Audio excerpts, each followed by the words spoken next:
જી ભારતી એરટેલને એકવાર સમજીએ. અવારનવાર આ કંપની પર આપણે ચર્ચા કરી છે, પરંતુ ટેલિકોમ કંપનીઓ દ્વારા અમુક સિલેક્ટેડ પ્લાન્સ જે છે એના ભાવ વધારવાનો એક નિર્ણય લેવામાં આવ્યો છે, જ્યાં વોડાફોન આઇડિયા, એરટેલ અને જીઓ પોતાના પ્લાન્સમાં અમુક બદલાવ કરશે. અને એની સાથે ઓવરઓલ જે એક અપડેટ કંપનીઓ માટેને આવતી જોઈ રહ્યા છીએ, હાલના લેવલ્સ પર ટેલિકોમ કંપનીઓ જે રીતે આપણને દેખાડી રહી છે, અહીંયાથી ફંડામેન્ટલી આપ કઈ રીતે સલાહ આપશો, ભારતીય કે પછી અન્ય કંપનીઓ પર એક વ્યૂ?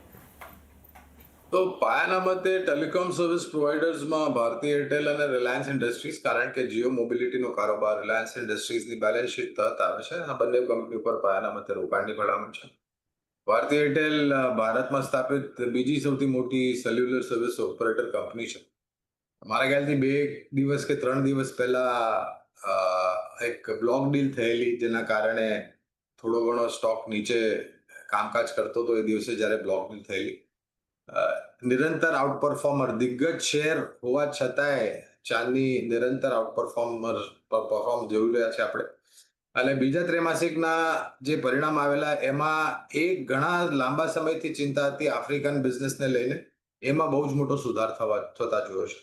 અને અનુમાન અને આકલન અમારું એ બી છે કે કદાચ આ વર્ષે નહીં, પણ આવતા વર્ષે એક ટેરિફ હાઇકમાં વૃદ્ધિ થતી દેખાશે. એવરેજ રેવન્યુ પર યુઝર, આરપુસ જે આપણે કહીએ, એ બી ધીરે ધીરે કરીને ઉપર જઈ રહ્યા છે.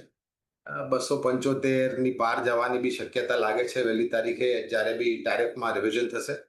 અને સૌથી મોટી વાસ્તવિકતા એ બી છે કે ભારતમાં જે સ્માર્ટફોન યુઝર્સની સંખ્યા છે, અને સ્માર્ટફોન યુઝર્સની સંખ્યા વધારે હોવા કારણે જે ડેટાનો વપરાશ છે, વોઇસમાં તો તમારે યોગદાન આવતું દેખાશે, પણ ડેટામાંથી બી તમને સારું એવું યોગદાન આવતું દેખાશે.